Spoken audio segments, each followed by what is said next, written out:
You're watching Eye on Africa here on France 24. I'm Julia Kim, and these are the headlines on the continent. Africa takes its place at the front and center of the global fund to fight AIDS, tuberculosis and malaria. The continent is set to receive millions of dollars in assistance to eradicate these global epidemics. Tunisia's jailed presidential candidate Nabil Karoui walks free. The media mogul's release comes just 4 days ahead of a runoff election.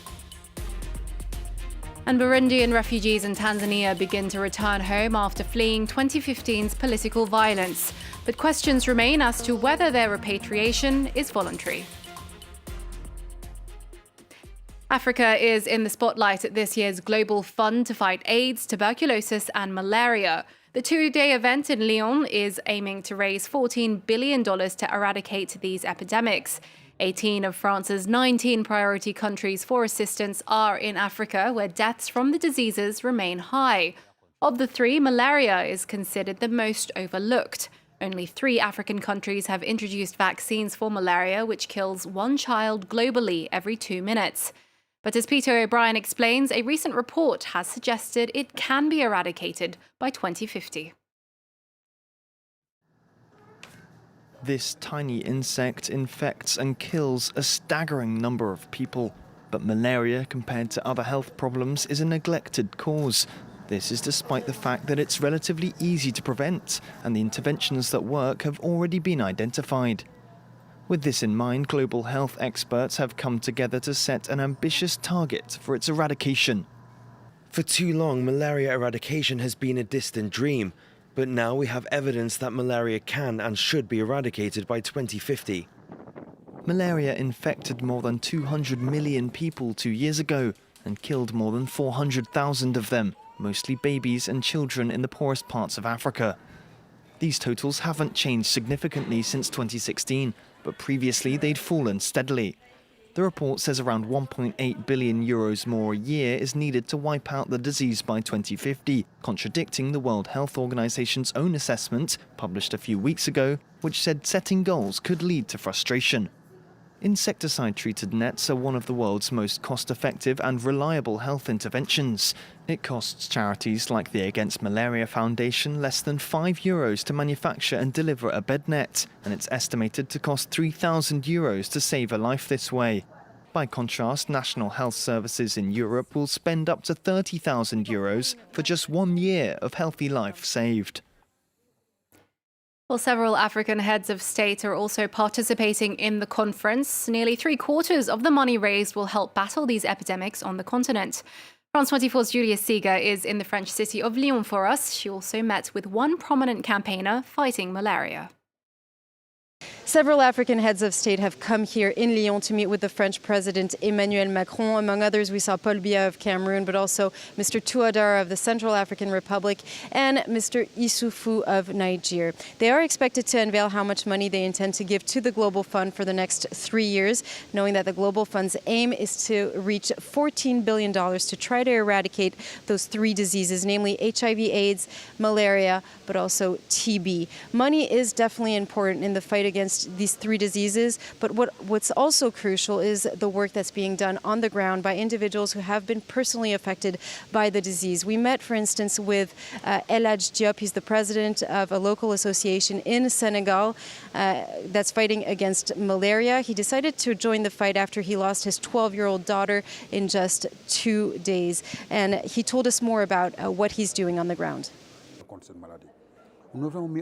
We have put some strategies in place, first dealing with insalubrious conditions. Every Monday or every Thursday, some women clean up the villages because we have to fight the root causes.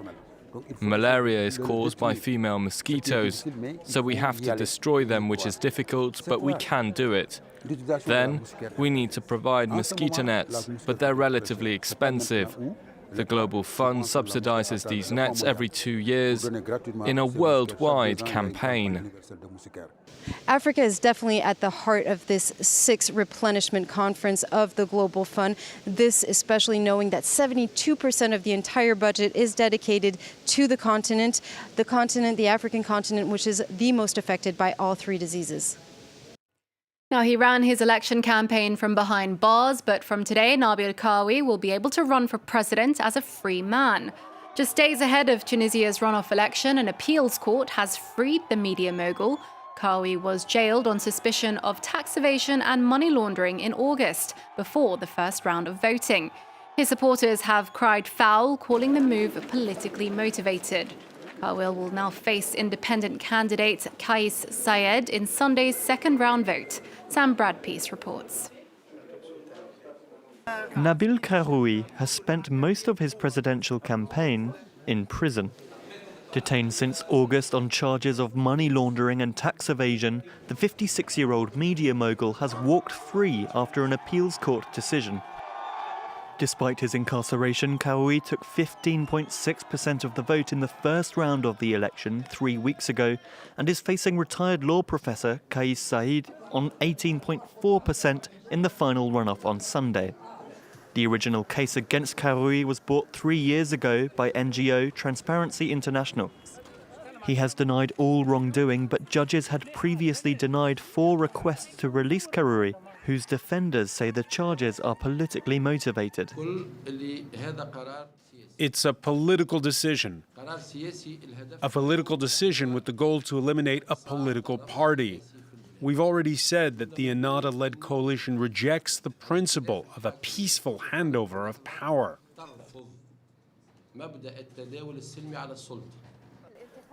Karoui runs one of Tunisia's most watched television news stations and is the founder of a charity that seeks to alleviate poverty.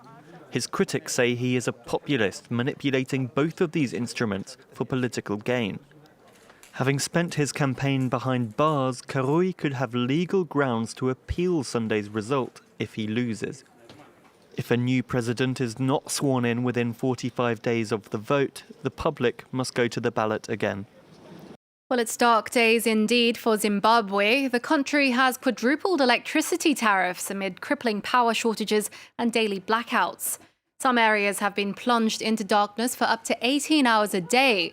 It's the latest in a series of price hikes as Zimbabwe grapples with its worst economic crisis in a decade. The spiraling cost of living has forced many families to survive on just one meal a day. And the country's public sector doctors have been on strike for over a month, saying they can't even afford to travel to work. Now, hundreds of Burundians have returned home after being repatriated from Tanzania. Tanzanian officials ordered some 200,000 refugees to go back to Burundi from October 1st. Many fled after 2015's political violence, sparked by President Pierre Nkurunziza's re-election. Both governments and the United Nations have assured that the repatriations would be voluntary, but as Nicolas Jaman reports, it's not entirely clear that they are. These buses come from Tanzania. They have brought back former refugees to their country, Burundi. Many had fled political violence that began in 2015 after the controversial candidacy of President Pierre Nkurunziza for a third term. Speaking to the cameras, all say they are glad to be here.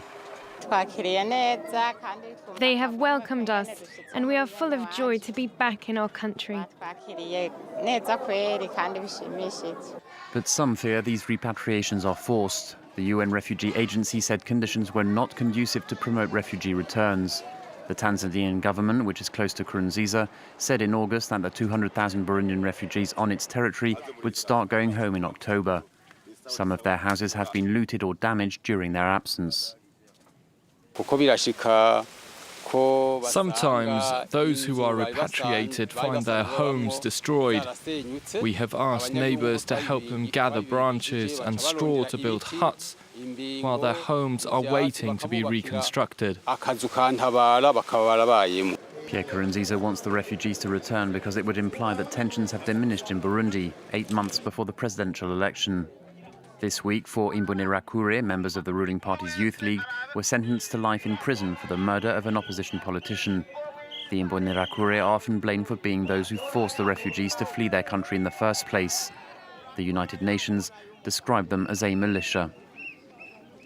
And that's this edition of Eye on Africa. There's more news coming up next. Stay tuned to France 24.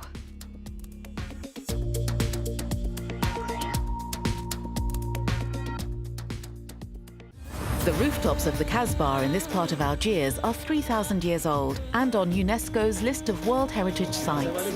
There are donkey drivers everywhere. I love the Casbah. The architectural heritage. It's part of our identity. It's our history that we're restoring. While trying to keep the palace originals. With tourism now a priority, 10 other monuments are soon to open to the public. Join us in discovering the people of the Casbah and its popular heritage. We revisit the Casbah of Algiers, all this week on France 24.